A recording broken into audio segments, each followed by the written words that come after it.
Welcome to this explainer. Okay, today we're embarking on a super fascinating journey.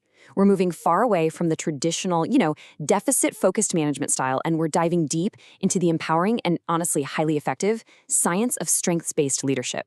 Seriously, if you've ever felt totally drained by that constant push to fix your flaws, well, this is going to feel incredibly liberating. Because let's face it, we have all been there, right? You sit down for your annual review, you've had an absolutely stellar year, and yet, somehow, the conversation inevitably zeroes right in on your areas for improvement. It's a completely universal and, frankly, super frustrating experience. But why? Why are we so hardwired to focus on our shortcomings rather than, multiplying our successes? Okay, let's dive right into this. Here's our roadmap for today. First, the fix-it mentality flaw. Then, redefining human potential. After that, we'll ask if strengths can be overused, figure out how to manage weaknesses, and wrap up with building well-rounded teams. All right, Section 1, the fix-it mentality flaw. To really understand where we're headed, we first have to acknowledge the historical roots here. Why do managers obsess over fixing our flaws in the first place? Well, for over a century, the workplace was completely dominated by a deficit-based model. Think all the way back to Frederick Taylor's 1911 Scientific Management. That approach essentially treated people as, mechanical cogs, just parts to be oiled and optimized by eliminating any inefficiencies. So we were conditioned to think we had to be perfectly well-rounded by fixing all our weaknesses. But then, visionaries like Peter Drucker and Donald Clifton came along and sparked a totally different strengths-based model. They argued that building on weakness is just fundamentally unproductive, and that our real opportunities, our true potential, lie in amplifying what we're naturally good at. Moving right along to Section 2, redefining human potential.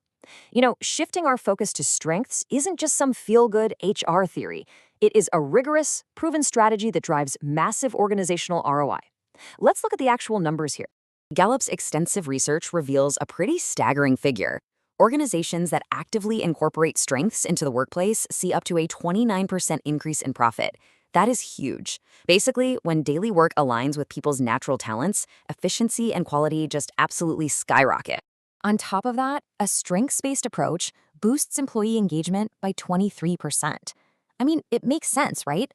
When you're working in your zone of genius, actually doing what you naturally do best, the work feels meaningful. It's energizing rather than completely draining. And perhaps most impressively of all, focusing on strengths leads to a massive 72% lower turnover rate. Wow. The data paints an incredibly clear picture here. People stay, and they thrive when their natural talents are actually recognized and utilized. Now, what's really interesting here is the nuance between the two major psychological frameworks driving this whole movement.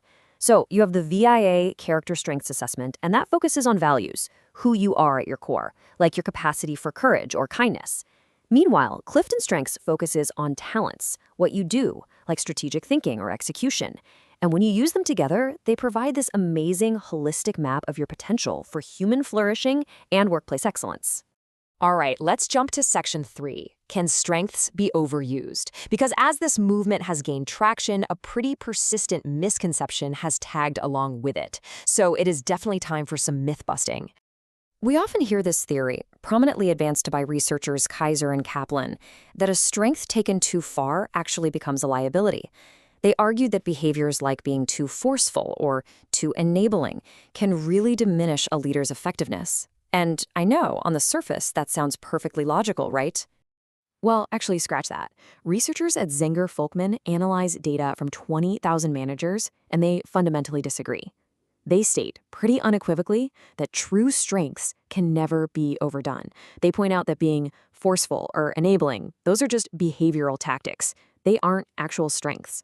And this brilliantly illustrates why. Based on their rigorous criteria, a real strength consistently produces positive outcomes and is intrinsically valued. Think about it for a second. Can someone really be too honest or too highly skilled at solving complex problems? Not really.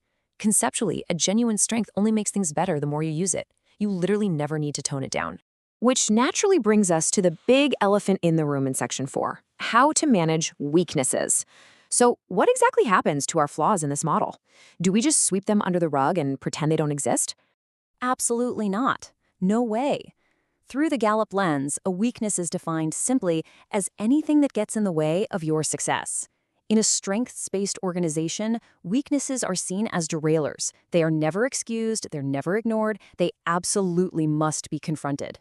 So the absolutely crucial point here is that you can never truly fix a weakness, but you can systematically manage it.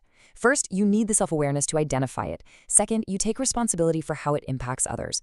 And third, and honestly this is the magic step, you manage it using a strength you already have. For instance, say you're a pretty poor listener, but you're highly competitive. You can actually use that competitive nature to challenge yourself to become the absolute best listener in the room. It's a total game changer. Okay, Section 5. Building well-rounded teams.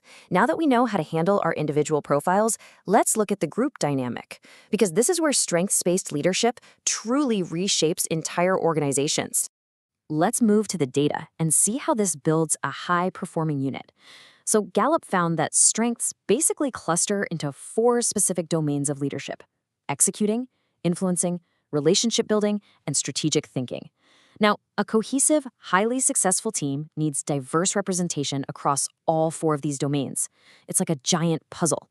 You need the strategic thinkers to see the future, the influencers to sell the vision, the relationship builders to be the glue holding the team together, and the executors to actually make it a reality. Which leads us directly to the ultimate, incredibly liberating thesis of this entire explainer. Individuals do not need to be well-rounded. Teams do. Let that sink in. You are completely free from the exhausting burden of trying to be perfect at absolutely everything. Just as long as you surround yourself with the team that balances out your non-talents. When we stop trying to fix everyone and instead we harness what they naturally do best, the results are literally extraordinary. So I'll leave you with this to reflect on. What unique strength are you bringing to your team today, and how can you use it to elevate everyone around you? Thanks so much for exploring this paradigm shift with me, and I really hope you step into your strengths with a whole new perspective.